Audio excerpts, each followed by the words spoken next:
പ്രകൃതിയുടെ കടുത്ത വെല്ലുവിളികൾ നിറഞ്ഞ വഴികളാണ് നമുക്ക് മുന്നിലുണ്ടായിരുന്നത്. കൈലാസത്തിലേക്ക് പോകുമ്പോൾ വിഘ്നങ്ങൾ വരാൻ സാധ്യത കൂടുതലാണ് എന്ന് പറഞ്ഞു കേട്ടിട്ടുണ്ട്. ഭഗവാന്റെ പരീക്ഷണങ്ങളാണ് അത് എന്നാണ് എല്ലാവരും വിശ്വസിക്കുന്നത്.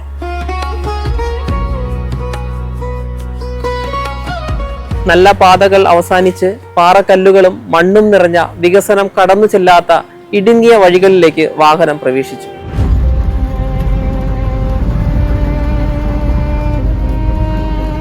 നമ്മുടെ പാതയ്ക്ക് തൊട്ട് താഴെ വലിയ പാറക്കെട്ടുകൾക്കിടയിലൂടെയാണ് തൃശ്ശൂലി ഒഴുകുന്നത്.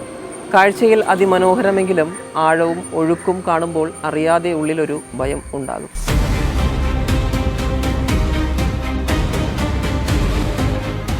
അപ്പൊ നമ്മള് നേപ്പാൾ ബോർഡറിൽ ഇപ്പൊ ഭക്ഷണം കഴിക്കാണ്. നമ്മൾ മോർണിംഗിലെ ബ്രേക്ക്ഫാസ്റ്റ് കഴിക്കുന്നതാണ്. ഇതാണ് അവിടുത്തെ ലഞ്ച്. അപ്പോൾ ലഞ്ചിന് നമുക്ക് മെയിൻ ആയിട്ടുള്ളത് ഇപ്പൊ ചോറുണ്ട്, നമ്മുടെ പപ്പടം, നമ്മുടെ നാട്ടിലെ പപ്പടം പോലെയല്ല, വ്യത്യാസമുണ്ട്. ഇത് അച്ചാറാണ്. ഇത് നമുക്ക് ചമ്മന്തി പോലെ തോന്നും, പക്ഷെ അച്ചാറാണ്. പ്രാർത്ഥനയോടുകൂടി അവിടെ ചെല്ലണമെന്നും സന്തോഷത്തോടെ പരിക്രമണം പൂർത്തിയാക്കണം എന്നുള്ള ഒരൊറ്റ ആഗ്രഹമേ ഇപ്പോൾ ഉള്ളൂ. അവനെ കാണാൻ പോണതിന്റെ സന്തോഷം എന്ന് വെച്ചാൽ ആ സന്തോഷത്തിനപ്പുറം ഒന്നും ഇപ്പൊ പറയാൻ പറ്റണില്ല. അപ്പൊ എന്തായാലും ഇനി എമിഗ്രേഷന്റെ പ്രോസസ്സാണ് അടുത്തത്. അതിനുശേഷം നമുക്ക് ചൈനയിലേക്ക് കടന്ന് നമ്മൾ യാത്ര തുടരുന്നതാണ്.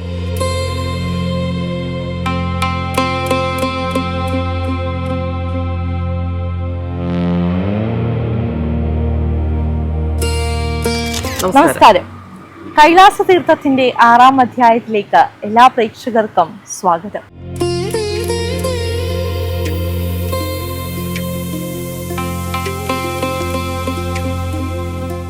കഴിഞ്ഞ എപ്പിസോഡുകളിൽ നേപ്പാളിന്റെ തലസ്ഥാനമായ കാഠ്മണ്ഡുവിലെ പുണ്യസങ്കേതങ്ങളിലൂടെയുള്ള മനോഹരമായ ഒരു യാത്രയാണ് നമ്മൾ കണ്ടത്. പശുപതിനാഥ ക്ഷേത്രവും ഗൃഹേശ്വരി ശക്തിപീഠവും കുമാരിഘറും ജൽനാരായണനും ശാന്തത തളിക്കുന്ന ബൗദ്ധനാഥ് സ്തൂപങ്ങളുമെല്ലാം മനസ്സു നിറയുന്ന അനുഭവങ്ങളായിരുന്നു. തീർച്ചയായിട്ടും ഈ ദിവ്യ സംഗീതങ്ങളിൽ നിന്ന് നമുക്ക് ലഭിച്ച അളവറ്റ ആത്മീയ ഊർജവും നെഞ്ചിലേറ്റിക്കൊണ്ട് തന്നെയാണ് നമ്മൾ മുന്നോട്ടുള്ള ഈ യാത്രയ്ക്ക് തുടക്കമിടാൻ പോകുന്നത്. വരും ദിവസങ്ങളിലെ അടിയന്തര സാഹചര്യങ്ങളെ നേരിടാനുള്ള പ്രത്യേക മുന്നൊരുക്കങ്ങളെല്ലാം നമ്മൾ ചെയ്തിട്ടുണ്ട്. കൃത്യമായി യാത്രാ നിർദ്ദേശങ്ങളെല്ലാം പാലിച്ച് ചൈനീസ് അതിർത്തി ലക്ഷ്യമാക്കിയിട്ടുള്ള ഈ കഠിന പാതയെ നേരിടാൻ നമ്മൾ പൂർണ്ണമായും സജ്ജരായിരിക്കുകയാണ്.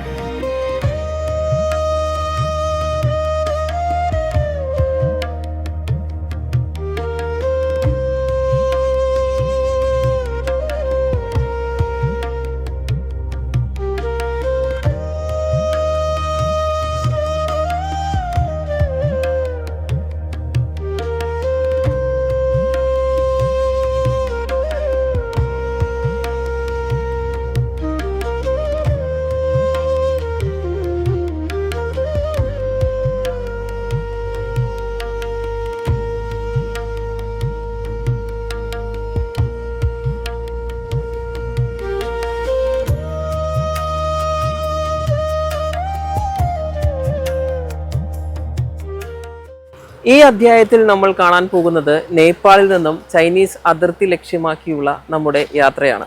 ഇവിടെ നിന്ന് അങ്ങോട്ട് നമ്മുടെ ബാഗുകൾ കൈകാര്യം ചെയ്യുന്നത് ഒപ്പമുള്ള ഷേർപ്പകളാണ്. പാക്ക് ചെയ്ത ബാഗുകൾ അവർ പറയുന്ന സമയത്ത് റൂമിന് പുറത്തു വയ്ക്കുക മാത്രമാണ് നമ്മുടെ ജോലി. അവിടെ നിന്ന് ബാഗുകൾ കൃത്യമായി എടുത്ത് വാഹനങ്ങളിൽ കയറ്റുന്നതും ലക്ഷ്യസ്ഥാനത്ത് എത്തുമ്പോൾ നമ്മുടെ മുറികളിൽ സുരക്ഷിതമായി എത്തിക്കുന്നതും ഈ ഷേർപ്പകളാണ്. ഇത് എളുപ്പത്തിലാക്കാൻ നമ്മുടെ ID കാർഡിലും നൽകിയിട്ടുള്ള ബാഗുകളിലും ഒരേ നമ്പറുകൾ പതിപ്പിച്ചിട്ടുണ്ടാകും. ഓരോരുത്തരുടെയും ലഗേജുകൾ പെട്ടെന്ന് തിരിച്ചറിയാൻ ഇത് സഹായിക്കുന്നു.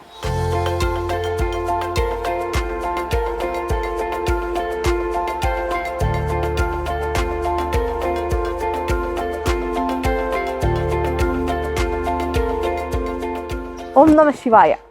കൈലാസയാത്രയുടെ 4ാമത്തെ ദിവസമാണ് ഇന്ന്. കാഠ്മണ്ഡുവിലെത്തി പശുപതിനാഥരെയും ഗുഹേശ്വരി ദേവിയെയും എല്ലാം കണ്ടുകൊണ്ട് നേപ്പാൾ ചൈന ബോർഡറിലേക്ക് യാത്ര തിരിക്കുകയാണ്.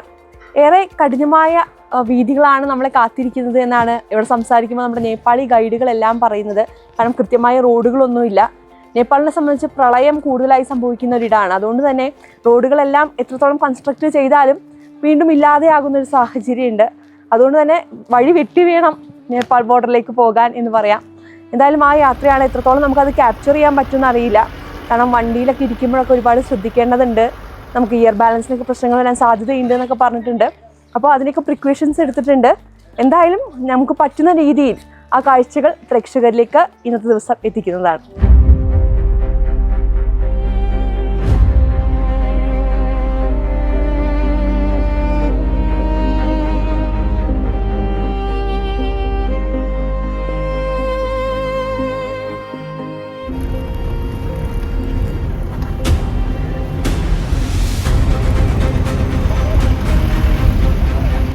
അങ്ങനെ ബാഗുകളെല്ലാം കൃത്യമായി പാക്ക് ചെയ്ത് പ്രഭാത ഭക്ഷണത്തിന് ശേഷം നേപ്പാൾ അതിർത്തിയായ കിരോങ്ങിലേക്ക് ഞങ്ങൾ യാത്ര തിരിച്ചു. വരാനിരിക്കുന്ന കഠിനമായ വഴികളെക്കുറിച്ചും കൊടും തണുപ്പിനെക്കുറിച്ചുമുള്ള ഓർമ്മപ്പെടുത്തലുകൾ ഓരോരുത്തരുടെയും മനസ്സിലുണ്ടായിരുന്നു എന്ന് പറയാം. ഒരുപോലെ പ്രതീക്ഷയും ചെറിയൊരു ആശങ്കയും ഒക്കെ ഉള്ളിൽ ഒതുക്കിക്കൊണ്ട് കാഠ്മണ്ഡു നഗരത്തിന്റെ കോലാഹലങ്ങളിൽ നിന്ന് മാറി ഞങ്ങളുടെ വാഹനം അങ്ങ് വടക്കോട്ട് ഹിമാലയ നിരകളിലേക്ക് കയറി തുടങ്ങുകയായിരുന്നു. സാധാരണ ഒരു ടൂറിസ്റ്റ് പാതയല്ല നമ്മൾ കടന്നു പോകുന്നത്. പ്രകൃതിയുടെ കടുത്ത വെല്ലുവിളികൾ നിറഞ്ഞ വഴികളാണ് നമുക്ക് മുന്നിലുണ്ടായിരുന്നത്. കൈലാസത്തിലേക്ക് പോകുമ്പോൾ വിഘ്നങ്ങൾ വരാൻ സാധ്യത കൂടുതലാണ് എന്ന് പറഞ്ഞു കേട്ടിട്ടുണ്ട്. ഭഗവാന്റെ പരീക്ഷണങ്ങളാണ് അത് എന്നാണ് എല്ലാവരും വിശ്വസിക്കുന്നത്. ഞങ്ങളെ തേടിയെത്തിയ ആദ്യത്തെ പരീക്ഷണം എന്ന് പറയുന്നത് വണ്ടിയുടെ ടയർ പഞ്ചറാകുന്നതായിരുന്നു. എന്നാൽ ഒട്ടും സമയം കളയാതെ മിനിറ്റുകൾക്കുള്ളിൽ തന്നെ ഞങ്ങളുടെ ഡ്രൈവർമാർക്ക് അത് പരിഹരിക്കാൻ സാധിച്ചു എന്നതാണ് ഇതിൽ എടുത്തു പറയേണ്ട കാര്യം.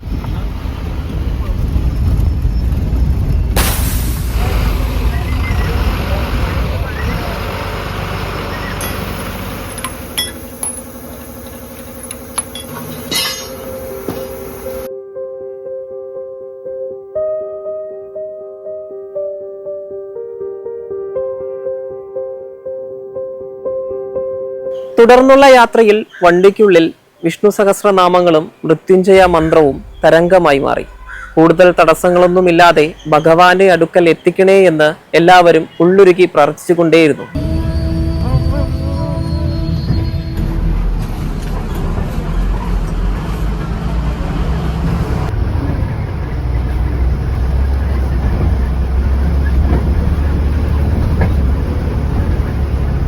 യാത്ര തുടങ്ങി 1-2 മണിക്കൂറുകൾ പിന്നിട്ടപ്പോഴേക്കും റോഡിന്റെ ഭാവം പൂർണ്ണമായും മാറി.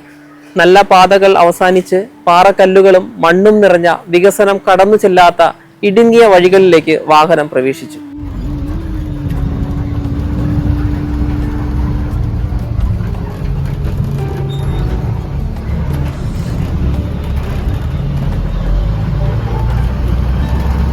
വളരെ ദുർഘടം നിറഞ്ഞ റോഡായിരുന്നു. പൊട്ടിപ്പൊളിഞ്ഞ റോഡ്. ചിലയിടത്തൊക്കെ 2 വണ്ടികൾക്ക് പോകാൻ പോലും സാധിക്കാത്ത തരത്തിൽ വളരെ നാരോ ആയിട്ടുള്ള റോഡുകളായിരുന്നു.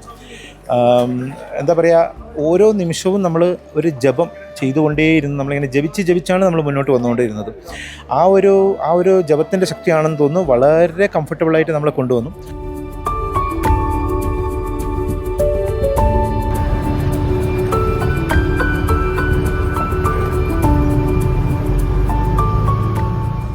നേപ്പാളിൽ നിന്ന് ടിബറ്റിലേക്ക് കടക്കുന്ന ഈ പാത യഥാർത്ഥത്തിൽ പ്രകൃതിയോടുള്ള ഒരു പോരാട്ടം തന്നെയാണ്. വിണ്ടുകീറിയ മൺപാതകളും വമ്പൻ കുഴികളും വശങ്ങളിൽ ഭീതി ഉണർത്തുന്ന മലയിടുക്കുകളും ഓരോ വളവിലും വണ്ടി ആടി ഉലയുമ്പോൾ ഞങ്ങളുടെ എല്ലാം നെഞ്ചിടിപ്പ് കൂട്ടിക്കൊണ്ടേയിരുന്നു.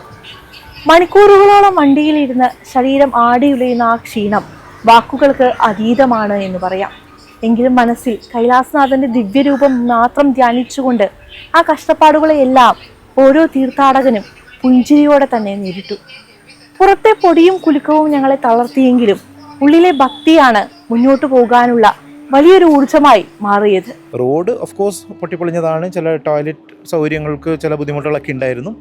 എന്നിരുന്നാലും ഇവിടെ വന്നിട്ട് ആർക്കും ക്ഷീണമൊന്നും ഉണ്ടായിരുന്നില്ല. എല്ലാവരും ഭയങ്കര സന്തോഷത്തിലായിരുന്നു ഉണ്ടായിരുന്നത്.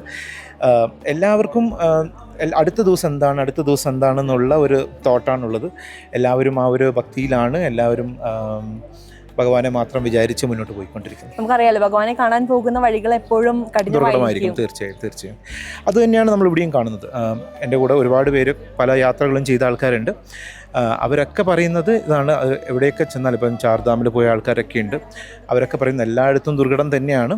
അപ്പം അത് ഒരു തീർത്ഥയാത്രയിൽ അതാണ് ഒരു നോർമൽസി എന്നാണ് എല്ലാവരും പറയുന്നത്.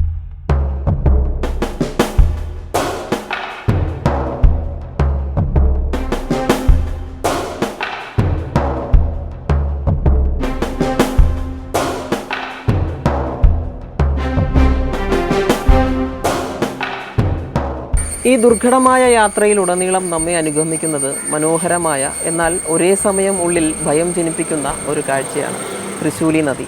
ശിവന്റെ ത്രിശൂലത്തിൽ നിന്നും ഉത്ഭവിച്ചു എന്ന് ഭക്തർ വിശ്വസിക്കുന്ന ഹിമാലയൻ നദി. നമ്മുടെ പാതയ്ക്ക് തൊട്ട് താഴെ വലിയ പാറക്കെട്ടുകൾക്കിടയിലൂടെയാണ് ത്രിശൂലി ഒഴുകുന്നത്. കാഴ്ചയിൽ അതിമനോഹരമെങ്കിലും ആഴവും ഒഴുക്കും കാണുമ്പോൾ അറിയാതെ ഉള്ളിലൊരു ഭയം ഉണ്ടാകും.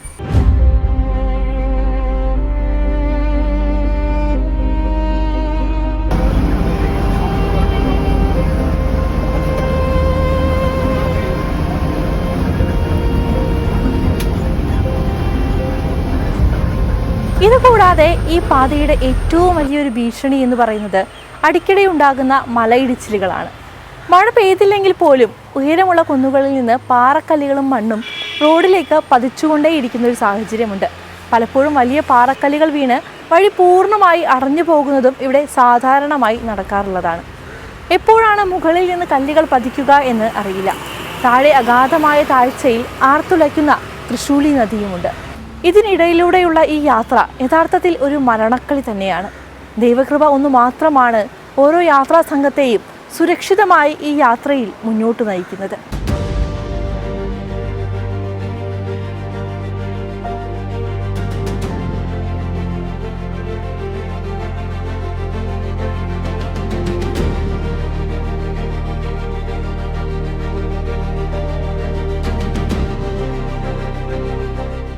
എന്നാൽ ഇത്രയും അപകടകരമായ പാതയിലൂടെ നമ്മളെ ലക്ഷ്യസ്ഥാനത്തെത്തിക്കുന്നതിൽ ഏറ്റവും വലിയ പങ്ക് വഹിക്കുന്നത് ഇവിടുത്തെ ഡ്രൈവർമാരാണ്. അവരുടെ അസാമാന്യമായ ഡ്രൈവിംഗ് മികവിനെ അഭിനന്ദിക്കാതിരിക്കാൻ കഴിയില്ല. ഓരോ വളവും തിരിവും അപകട സാധ്യതയുള്ള പാറക്കെട്ടുകളും അവർക്ക് മനഃപ്പാടമാണ്. തൊട്ടടുത്ത് 1 ഇഞ്ച് വ്യത്യാസത്തിൽ കൊടും തൂക്കായ കൊക്കയുള്ളപ്പോഴും ഒരു പരിഭ്രമവുമില്ലാതെ ശാന്തതയോടെ അവർ വാഹനം മുന്നോട്ട് നയിക്കുന്നു. ചെറിയൊരു പിഴവ് പോലും വലിയൊരു ദുരന്തത്തിലേക്ക് നയിച്ചേക്കാവുന്ന ഈ പാതയിൽ ആ സ്റ്റിയറിംഗ് പിടിച്ചിരിക്കുന്ന കൈകളിൽ ദൈവത്തിൻ്റെ സ്പർശമുണ്ടെന്ന് തോന്നിപ്പോകും. വർഷങ്ങളുടെ അനുഭവ സമ്പത്തുള്ള ഇവിടുത്തെ പ്രാദേശിക ഡ്രൈവർമാരുടെ അചഞ്ചലമായ ശ്രദ്ധയും ആത്മവിശ്വാസവുമാണ് ഞങ്ങൾക്ക് ഓരോരുത്തർക്കും വലിയൊരു ധൈര്യം.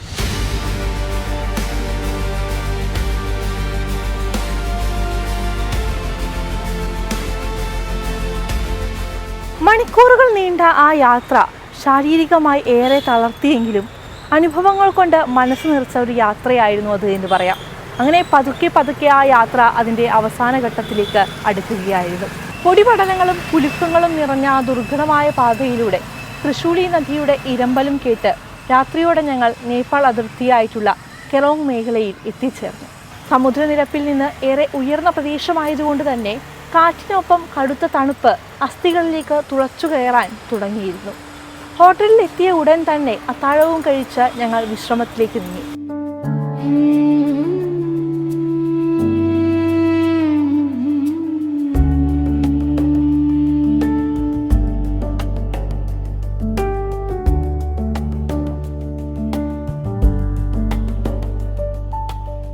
ഓം നമഃ ശിവായ. കൈലാസ യാത്രയുടെ 5ാമത്തെ ദിവസമാണ് ഇന്ന്. നമ്മളിപ്പോൾ ഉള്ളത് കെറോങ്ങിലെ ടിംബൂരെ എന്ന് പറയുന്ന സ്ഥലത്താണ്. കഴിഞ്ഞ ദിവസം കാഠ്മണ്ഡുവിലെ ഹോട്ടലിൽ നിന്ന് തുടങ്ങിയ യാത്രയാണ്. നമുക്കറിയാം, നേപ്പാളിനെ സംബന്ധിച്ച് പ്രളയങ്ങൾ കൂടുതലായി സംഭവിക്കുന്ന ഒരു നാടാണ്. അതുകൊണ്ട് തന്നെ നമ്മുടെ യാത്ര ഉടനീളം ഒരു ഓഫ് റോഡ് യാത്രകളായിരുന്നു എന്ന് പറയാം. നമ്മൾ തന്നെ ഒരു നിമിഷം ചിന്തിച്ചു പോകും, എങ്ങനെയാണ് ഈ വഴിയിലൂടെയൊക്കെ യാത്ര ചെയ്യുക എന്ന്. അത്രത്തോളം കഠിനമായ യാത്രയായിരുന്നു. ആ യാത്രയ്ക്ക് ശേഷം രാത്രി 9 മണിയോട് കൂടിയിട്ടാണ് നമ്മൾ ടിംബൂരയിൽ എത്തിച്ചേർന്നത്. ഇവിടെ നിങ്ങൾ എനിക്ക് പുറകിൽ കാണുന്ന ഈ ഹോട്ടലിലാണ് നമ്മൾ താമസിച്ചത്. ഈ ഹോട്ടലിൻ്റെ പ്രത്യേകതകൾ നോക്കുമ്പോൾ ഫാൻ പോലും ഇല്ലാതെ നമ്മൾ പുതച്ചു മൂടി കിടന്നുറങ്ങുന്ന ഒരു സാഹചര്യമുണ്ട് ഈ ഹോട്ടലുകളിലൊക്കെ. അപ്പോൾ ഈ ഹോട്ടലുകളിൽ നമ്മൾ കഴിഞ്ഞ ദിവസം താമസിച്ചു. ഇന്ന് രാവിലെ എണീച്ച് ഇപ്പോൾ നമ്മളെല്ലാവരും തയ്യാറായിരിക്കുകയാണ്. നമുക്കുള്ള ചൈനീസ് വിസ വന്നിട്ടുണ്ട്. അപ്പോൾ ഇനി ബ്രേക്ക്ഫാസ്റ്റ് കഴിച്ചതിന് ശേഷം ചൈനീസ് ബോർഡറിലേക്കുള്ള യാത്രയാണ്. അപ്പോൾ അതിൻ്റെ കാഴ്ചകൾ നമുക്ക് കാണാം.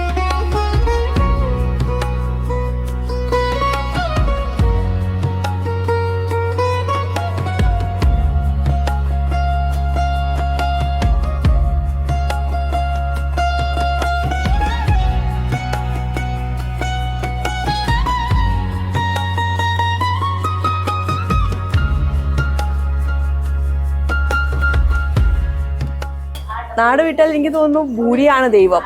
എല്ലാ സ്ഥലങ്ങളിലും പോയി കഴിഞ്ഞാൽ നമുക്ക് കൃത്യമായി നമുക്ക് മനസ്സിലാകുന്ന രീതിയിൽ കഴിക്കാൻ പറ്റുന്ന ഒരു ഭക്ഷണം ഭൂരിയാണ്.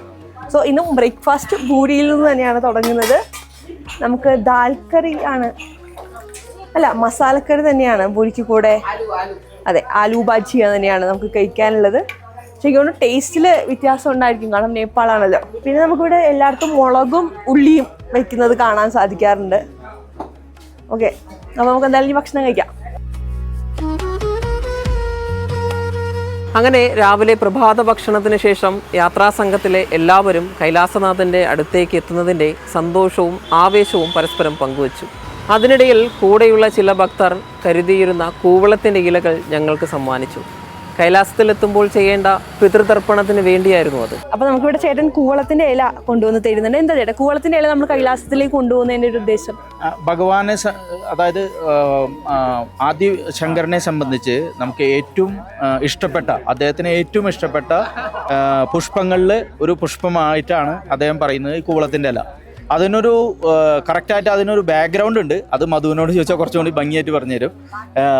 അപ്പോൾ ഇത് ഭഗവാനെ ഏറ്റവും ഇഷ്ടപ്പെട്ട ഒരു പത്രമായതുകൊണ്ട്, ഒരു പുഷ്പമായതുകൊണ്ട് നമ്മൾ തുളസിയില ശ്രീകൃഷ്ണ ഭഗവാനെ സമർപ്പിക്കുന്ന പോലെ തന്നെ നമ്മൾ ശിവഭഗവാന്റെ ഏറ്റവും ഇഷ്ടപ്പെട്ട ഈ പത്രിക നമ്മൾ സമർപ്പിച്ചു കഴിഞ്ഞാൽ അദ്ദേഹം വളരെ പ്രീതനായി നമുക്ക് നമ്മുടെ എല്ലാ സൗഭാഗ്യങ്ങൾക്കും നമ്മളെ അനുഗ്രഹിക്കുന്നതാണ് നമ്മുടെ വിശ്വാസം. ശരിക്കും തോന്നുന്നു എനിക്ക് ഭഗവാന്റെ അടുത്തേക്ക് പോകുമ്പോൾ നമുക്ക് ഇവിടുന്ന് കൊണ്ടുപോകാൻ പറ്റുന്ന, ഭഗവാൻ സമർപ്പിക്കാൻ പറ്റുന്ന ഏറ്റവും നല്ലൊരു ഒരു ഇതാണ് നമുക്ക് കൊടുക്കാൻ പറ്റുന്ന, ഭഗവാന് കൊടുക്കാൻ പറ്റുന്ന ഒരു ദക്ഷിണയാണ് നമുക്ക്. അത് വളരെ നല്ലൊരു കാര്യമാണ്. നമ്മൾക്ക് ഏത് ശിവന്റെ അമ്പലത്തിൽ പോയാലും, ഭഗവാന്റെ അമ്പലത്തിൽ പോയാലും നമുക്ക് കാണാൻ സാധിക്കും കൂവളത്തിന്റെ ഇല കൊണ്ടുള്ള മാല സമർപ്പിക്കുക എന്നുള്ളത് ഒരു നല്ല വഴിപാട്, ഏറ്റവും പ്രിയപ്പെട്ട വഴിപാടായിട്ടാണ് പറയപ്പെടുന്നത്.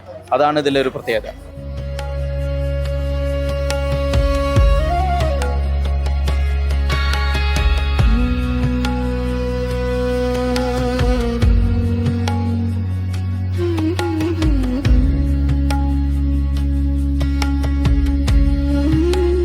അപ്പൊ നമ്മള് നേപ്പാൾ ബോർഡറിൽ ഇപ്പൊ ഭക്ഷണം കഴിക്കാണ്. നമ്മുടെ മോർണിംഗിലെ ബ്രേക്ക്ഫാസ്റ്റ് കഴിക്കുന്നതാണ്. ഇതാണ് അവിടുത്തെ ലഞ്ച്. അപ്പോൾ ലഞ്ചിന് നമുക്ക് മെയിൻ ആയിട്ടുള്ളത് ഇപ്പൊ ചോറുണ്ട്, നമ്മുടെ പപ്പടം, നമ്മുടെ നാട്ടിലെ പപ്പടം പോലെയല്ല, വ്യത്യാസമുണ്ട്. ഇത് അച്ചാറാണ്. ഇത് നമുക്ക് ചമ്മന്തി പോലെ തോന്നും, പക്ഷെ അച്ചാറാണ്. പിന്നെ കയ്പ്പയ്ക്ക വറുത്തിട്ടുള്ളതാണ്. നമുക്ക് കയ്പ്പയ്ക്ക കൊണ്ടാട്ടം എന്ന് പറയാൻ പറ്റില്ല. ശരിക്കും കയ്പ്പയ്ക്ക കുറച്ച് ഡീപ് ഫ്രൈ ചെയ്തിട്ടുള്ള ഒരു സാധനം, നമുക്ക് നമ്മുടെ നാട്ടിലെ ടേസ്റ്റ് ഫീൽ ചെയ്യുന്ന ഒരു സംഭവമാണ്. പിന്നെ ഉള്ളതൊരു മെഴുക്കുപുരട്ടിയാണ്. അതില് ഉരുളക്കിഴങ്ങും പയറും കൂടിയിട്ടുള്ള ഒരു മെഴുക്കുപുരട്ടി ഉണ്ട്. ദാലും പിന്നെ കേടുണ്ട്. അപ്പൊ ഇത്രയും സ്ഥലങ്ങളാണ് മെയിൻ ആയിട്ട് നമുക്ക് ഇവിടെ ഭക്ഷണം കഴിക്കാനുള്ളത്. ഇതിനൊപ്പം റൊട്ടി ഉണ്ട്. റൊട്ടി വേണ്ടവർക്ക് വേണ്ടിയിട്ട് റൊട്ടി കഴിക്കാവുന്നതാണ്. അപ്പോൾ എന്താ പറയാ, വിഭവസമൃദ്ധമാണ് ഭക്ഷണം എന്ന് തന്നെ പറയാം.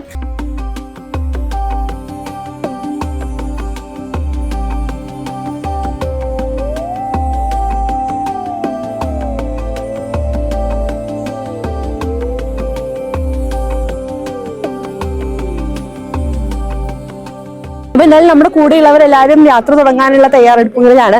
അവരോട് തന്നെ നമുക്ക് അവരുടെ എക്സൈറ്റ്മെന്റ് ചോദിക്കാം. എത്രത്തോളം എക്സൈറ്റഡ് ആണ്? സൂപ്പർ എക്സൈറ്റഡ് എന്ന് പറഞ്ഞാൽ ഇവിടുന്ന് അങ്ങോട്ടുള്ള ദിവസങ്ങളെ കുറിച്ച് എല്ലാ മിനിറ്റിലും നമ്മൾ ചിന്തിച്ചുകൊണ്ടിരിക്കുകയാണ്. അമ്മമാരും അങ്ങനെ തന്നെയാണ്. നമ്മൾ അതിനെക്കുറിച്ചാണ് ചർച്ച. ഇനി ചൈന ബോർഡർ ക്രോസ് ചെയ്യണം. എല്ലാം പ്രാർത്ഥനയോടുകൂടിയാണ് നമ്മൾ ചെയ്യുന്നത്. ഇന്നലത്തെ യാത്ര എങ്ങനെയുണ്ടായിരുന്നു? ഇന്നലത്തെ യാത്രയും ഇതുപോലെ തന്നെ. നമ്മളെ ഒറ്റ ചിന്തയല്ലേ ഉള്ളൂ, കൈലാസം എന്നുള്ളത് മാത്രം. അപ്പോൾ ആ ഒരു ചിന്തയിൽ വരുമ്പോൾ നമ്മൾ ആകെ എക്സൈറ്റഡായി ഇങ്ങനെ ഒരു പ്രാർത്ഥനയോടെ ബസ്സിലിരിക്കുകയായിരുന്നു. അപ്പം നമ്മൾ എത്രയും വേഗം അവിടെ എത്താനുള്ളൊരു പ്രാർത്ഥനയോടെ ഇരിക്കുന്നത്. എപ്പോഴാ കൈലാസത്തിൽ പോകാൻ തീരുമാനിച്ചേ? കൈലാസത്തിൽ പോകാൻ തീരുമാനിച്ച ഒരു 13 വർഷം മുമ്പേ ആഗ്രഹം ഉണ്ടായിരുന്നു. പക്ഷെ ഇപ്പോഴാണ് അത് സാധിച്ചത്. ആ ആഗ്രഹം എൻ്റെ സന്തോഷമുണ്ട്. വളരെ സന്തോഷം. ഓക്കെ, എങ്ങനെയുണ്ടായിരുന്നു ഇന്നലത്തെ യാത്ര? എങ്ങനെയുണ്ടായിരുന്നു യാത്ര? അവിടുന്ന് വരെ ഭയങ്കര പേടി തോന്നി. എന്നാലും ദൈവത്തെ വിളിച്ച് ഇവിടെ വരെ എത്തി ഇങ്ങനെ വരാൻ കഴിഞ്ഞതിൽ വളരെ സന്തോഷം. ചേട്ടാ, യാത്രയെ കുറിച്ച് എന്താ അഭിപ്രായം? യാത്ര ഇതുവരെ സുഖമായിരുന്നു. റോഡൊക്കെ കുറച്ച് അബദ്ധമാണെങ്കിലും പക്ഷേ യാത്ര എല്ലാ കൊണ്ടും സന്തോഷപ്രദമായിരുന്നു. അവരെ താമസവും എല്ലാം കൊണ്ടും സുഖം.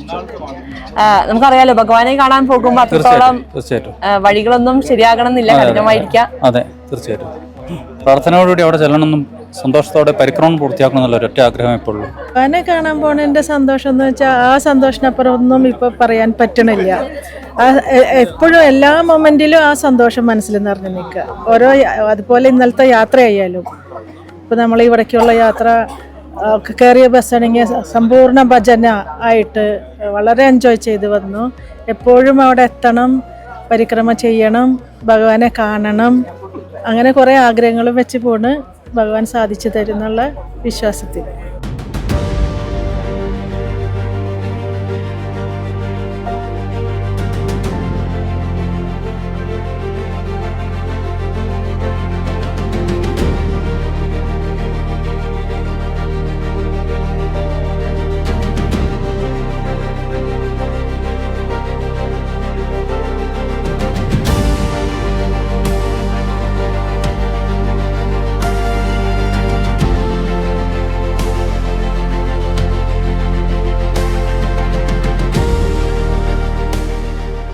അങ്ങനെ ഞങ്ങൾ നേപ്പാൾ ഇമിഗ്രേഷൻ സെൻറ്ററിലേക്ക് യാത്ര തിരിച്ചു. നേപ്പാൾ അതിർത്തിയിൽ എത്തിയപ്പോൾ തന്നെ കുറച്ചു ദൂരെ ചൈനീസ് പതാക വാനിൽ ഉയർന്നു പറക്കുന്നത് ഞങ്ങൾക്ക് കാണാനുണ്ടായിരുന്നു. അതോടൊപ്പം തന്നെ വികസനത്തിൻ്റെ കാര്യത്തിൽ നേപ്പാളും ചൈനയും തമ്മിലുള്ള വലിയൊരു വ്യത്യാസം അവിടെ എത്തുമ്പോൾ തന്നെ പ്രകടമായി കാണാൻ സാധിച്ചു. നേപ്പാളിൻ്റെ വളരെ ലളിതമായ ഒരു കുഞ്ഞു കെട്ടിടം പോലെയുള്ള എമിഗ്രേഷൻ സെൻറ്ററും ദൂരെ തലയെടുപ്പോടുകൂടി ഗാംഭീര്യത്തോടെ നിലകൊള്ളുന്ന ചൈനീസ് എമിഗ്രേഷൻ സെൻറ്ററും കാണുമ്പോൾ തന്നെ ആ വ്യത്യാസം നമുക്ക് വ്യക്തമായി തന്നെ മനസ്സിലാകുന്നതാണ്.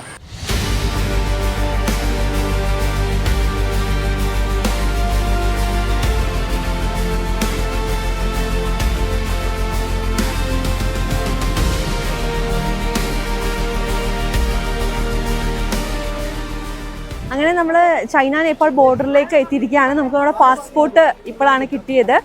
ആക്ച്വലി ഇതിൽ വിസയെ കുറിച്ചിട്ട് അവർ നമ്മൾ ഇതിൽ എഴുതില്ല. ഇത് നമുക്കൊരു ഗ്രൂപ്പ് വിസയാണ്. അപ്പോൾ നമ്മുടെ പാസ്പോർട്ടിൽ ഒരിക്കലും നമ്മുടെ ഈ ചൈനീസ് വിസയുടെ കാര്യം ഉണ്ടാവില്ല. പക്ഷെ നമ്മൾ ഈ വിസ നമുക്ക് എമിഗ്രേഷൻ അത്രത്തോളം ഇമ്പോർട്ടൻ്റ് ആണ്. അപ്പോൾ ഇപ്പോൾ നമ്മൾ നിൽക്കുന്നത് നേപ്പാളിലാണ്. ഇവിടുന്ന് ഒരു ബെയിലി പാലമാണ് ചൈനയിലേക്ക് കടക്കാൻ. പണ്ടൊരു ഫ്രണ്ട്ഷിപ്പ് ബ്രിഡ്ജ് ഉണ്ടായിരുന്നു, പക്ഷെ കഴിഞ്ഞ വർഷം ഉണ്ടായ പ്രളയത്തിൽ അത് ഒലിച്ചുപോയി എന്നുള്ളതാണ്. അതുകൊണ്ട് ഇപ്പോൾ ഒരു ബെയിലി പാലം ഉണ്ട്. നമുക്ക് ക്യാമറ അങ്ങോട്ടേക്ക് തിരിക്കാൻ പോലും പാടില്ല എന്നുള്ള കർശനമായ നിർദ്ദേശമുണ്ട്. ഇവിടെ നിൽക്കുമ്പോൾ അവിടെയുള്ള എമിഗ്രേഷൻ്റെ ബിൽഡിങ്സോ അതുമായി ബന്ധപ്പെട്ട കാര്യങ്ങളോ പാലമോ ഒന്നും ചിത്രീകരിക്കാൻ പാടില്ല എന്ന് കൃത്യമായി പറഞ്ഞിട്ടുണ്ട്. അതുകൊണ്ടാണ് ആ വിഷ്വലുകളിലേക്ക് പോകാത്തത്. അപ്പോൾ എന്തായാലും ഇനി എമിഗ്രേഷൻ്റെ പ്രോസസ്സാണ് അടുത്തത്. അതിനുശേഷം നമുക്ക് ചൈനയിലേക്ക് കടന്ന് നമ്മൾ യാത്ര തുടരുന്നതാണ്.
അങ്ങനെ നേപ്പാൾ ഇമിഗ്രേഷൻ നടപടികളെല്ലാം പൂർത്തിയാക്കി ഞങ്ങൾ നേപ്പാളിനോട് വിട പറഞ്ഞ് ടിബറ്റിൻ്റെ മണ്ണിലേക്ക് ആദ്യമായി കാൽവെക്കുകയാണ്. നമുക്കറിയാം, കടുത്ത സുരക്ഷാ നിയന്ത്രണങ്ങൾ നിലനിൽക്കുന്ന മേഖലയായതിനാൽ നേപ്പാളിൻ്റെയും ടിബറ്റിനെയും തമ്മിൽ ബന്ധിപ്പിക്കുന്ന ബെയിലി പാലത്തിൻ്റെ കാഴ്ചകളും തുടർന്നുണ്ടായ ഇമിഗ്രേഷൻ പ്രോസസ്സുകളും ഒന്നും നമുക്ക് ക്യാമറയിൽ പകർത്തുവാൻ സാധിച്ചിട്ടില്ല. ഇനി വരാനിരിക്കുന്ന എപ്പിസോഡുകളിൽ നിങ്ങളെ കാത്തിരിക്കുന്നത് ടിബറ്റിൻ്റെ അത്ഭുതപ്പെടുത്തുന്ന കാഴ്ചകളാണ്. ചൈനീസ് ഇമിഗ്രേഷൻ്റെ വിശേഷങ്ങളും കെറോങ് കൗണ്ടിയുടെ മനോഹരമായ ദൃശ്യങ്ങളുമായി നമുക്ക് അടുത്ത എപ്പിസോഡിൽ കാണാം. നമസ്തേ.